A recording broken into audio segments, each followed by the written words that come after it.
আপনারা এই ভিডিওতে দেখতে পাচ্ছেন একটা কমেন্ট আমি মেনশন করে দিয়েছি। তো সেই কমেন্টে একজন শুভাকাঙ্ক্ষী আমার জানতে চাইছেন যে 6% হারে 9 মাসে 10,000 টাকার সুদ কত হবে, এটার সমাধান। এটার সঠিক উত্তর হবে 450। কিন্তু এটা কিভাবে 450 আসলো, এটার যদি আমরা সমাধান করতে চাই তাহলে প্রথমে আমাদেরকে সুদ কষার যে সূত্রটা আছে সেই সূত্রটা জানতে হবে। সুদ কষার যে সূত্র সেটা যদি আমরা বের করতে যাই তাহলে আমাকে প্রথমে সুদ সমান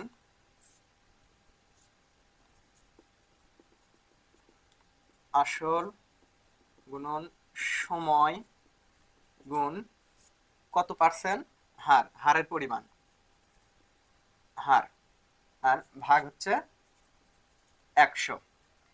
এই সূত্রটা আমাদের জানতে হবে। এই সূত্রটা যদি আমাদের জানা থাকে তাহলে কিন্তু এই অঙ্কের সমাধানটা আমরা অতি সহজেই বের করতে পারবো। তো এই অঙ্কের যদি সমাধান আমরা এখন করতে চাই তাহলে এই সূত্রের মধ্যে যদি আমরা আসি, সুদ কত, যেহেতু এখানে আমাদের সুদ চাচ্ছে, আমরা সুদ বের করব। তো সুদ বের করার জন্য প্রথমে আমাদেরকে আসল কত, আসল হচ্ছে 10,000, সময় কত, সময় হচ্ছে 9 মাস, কিন্তু আমাদের এখানে প্রথমে ধরতে হবে 1 বছর, এখানে সবসময় বছরের হিসাবে আসে 1 বছর, আর হার হচ্ছে 6, আর এই পার্সেন্টের কারণে এই 100 নিচে আসবে। এটা কাটা, এখানে থাকে 100 দিয়ে 10,000কে কাটলে উপরে থাকে 101 আর 6, এটা গুণ করলে হয় 600, আর নিচে থাকে 1, একের নিচের কোনো মূল্য নাই।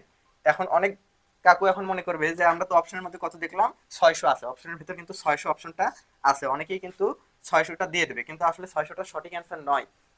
600 সঠিক অ্যান্সার না হবার কারণ হচ্ছে একটা বের হলো আমাদের 12 মাসের হিসাব, অর্থাৎ 1 বছরের, এখানে 1 মানে 1 বছর।